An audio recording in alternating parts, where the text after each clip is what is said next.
আচ্ছা দাদা, এখানে একটা সরস্বতীর বীণা দেখতে পাচ্ছি আমরা, এটা কেন যদি একটু ব্যাখ্যা করে বলেন। দেখুন, আমরা জানি যে বীণার যে তারগুলোতেই তার সুরকে ফুটে ওঠে, বাদ বাকিটা স্ট্রাকচার।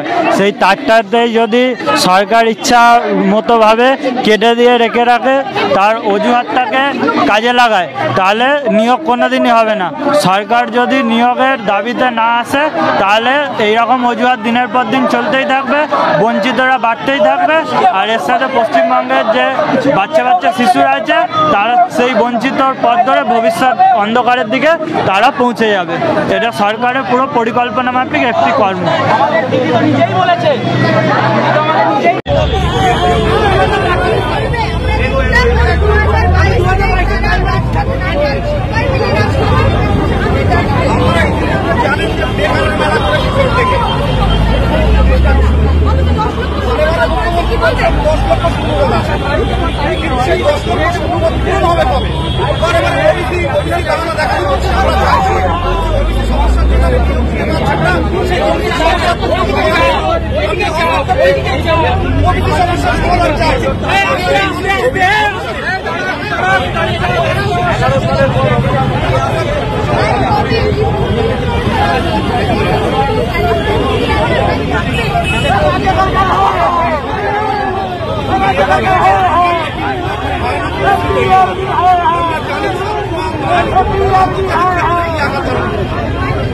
দিনের পর দিন আমাদের মধ্যে একটা বেকারত্বের আগুন জ্বলছে।